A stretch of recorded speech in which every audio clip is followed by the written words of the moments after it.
যদি এই ধরনের কার্যক্রমগুলো, অপরাধগুলোকে যদি বন্ধ করা না যায়, তাহলে অর্থনীতিকে গতিশীল করা যাবে না, অর্থ ব্যবস্থাকে গতিশীল করা যাবে। গণতান্ত্রিক চর্চার একটি বাংলাদেশ, যেখানে স্বাধীন মতো কথা বলার, মত প্রকাশের, কার্যক্রম পরিচালনা করার যেখানে সুযোগ থাকবে এবং গণতন্ত্রের সব সূচকগুলো যখন কার্যকর থাকবে, সেই পরিবেশে ব্যবসায়ীরা উপকৃত হতে পারবেন, বাংলাদেশের অর্থনীতির চাকাও সামনের দিকে এগিয়ে যাবে, অর্থনীতি সমৃদ্ধশালী হবে। এই জন্য প্রয়োজন হচ্ছে ব্যবসা বান্ধব একটি পরিবেশ, যেটা বিগত 16 বছরে ব্যবসা বান্ধব কোনো পরিবেশ বাংলাদেশে ছিল না। এখানে সুদের যে মাত্রা, সেটিকে কমাতে হবে, ঘুষ এটিকে বন্ধ করতে হবে, চাঁদাবাজি কোনোভাবেই গ্রহণযোগ্য নয়, কমিশন বিজনেস এটাকে চিরতরে যদি বন্ধ করা যায়, চাঁদাবাজি যদি বন্ধ করা যায় এবং সিন্ডিকেট বিজনেস যেটা সবটাই নিজেরা পরিকল্পিতভাবে নিজেদের দখলে নিয়ে নেওয়া, যদি এই ধরনের কার্যক্রমগুলো, অপরাধগুলোকে যদি বন্ধ করা না যায়, তাহলে অর্থনীতিকে গতিশীল করা যাবে না, অর্থ ব্যবস্থাকে গতিশীল করা যাবে না। এই জন্য প্রয়োজন ব্যবসা বান্ধব একটি পরিস্থিতি, একটি পরিবেশ।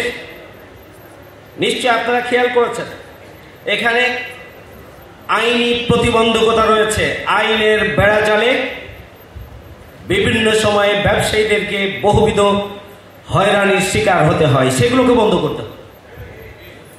এখানে ট্যাক্স এবং ভ্যাটের নামে একটা বড় ধরনের নির্যাতন আছে, সেই নিপীড়ন বন্ধ করার জন্য রাষ্ট্রকে পদক্ষেপ গ্রহণ করতে হবে।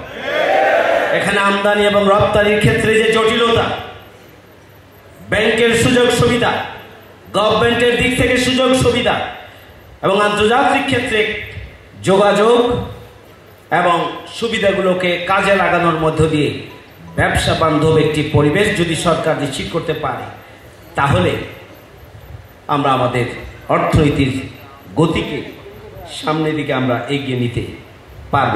সাদা কাগজে টাকা ছাপিয়ে ছাপিয়ে বিতরণ করছেন এবং ব্যাংকের যে টোটাল মুনাফা নয়, ব্যাংকের যে টোটাল আমানত, সেই আমানত এখন শূন্যের কোঠায়, এমনকি পিছন দিকে কাগজের হিসাবে ব্যাংক চলছে একটা সিন্ডিকেটের মাধ্যমে এবং শেখ হাসিনা রেহানার নির্দেশে এটি হয়েছে। সুতরাং ব্যাংক ব্যবস্থাকে সচল করার জন্য ব্যবস্থা যদি দ্রুততম সময়ের মধ্যে করা না যায়, তাহলে বাংলাদেশের অর্থ ব্যবস্থা সামগ্রিকভাবে এটা গতিশীল করা সম্ভব হবে না, এটাকে শক্তিশালী করা সম্ভব হবে না। নতুন বাংলাদেশ এবং সেই বাংলাদেশের স্বপ্নদ্রষ্টা যারা, তাদের স্বপ্ন তখনই বাস্তবায়িত হবে যখন আমরা এই ধরনের একটি গতিশীল সমৃদ্ধ বাংলাদেশের জন্য, সমৃদ্ধ অর্থনৈতিক ব্যবস্থাপনার জন্য সরকার বিশেষ উদ্যোগ নিয়ে পদক্ষেপ গ্রহণ করতে পারবে। তখনই শহীদদের স্বপ্ন পূরণ হবে বলে আমরা বিশ্বাস করি।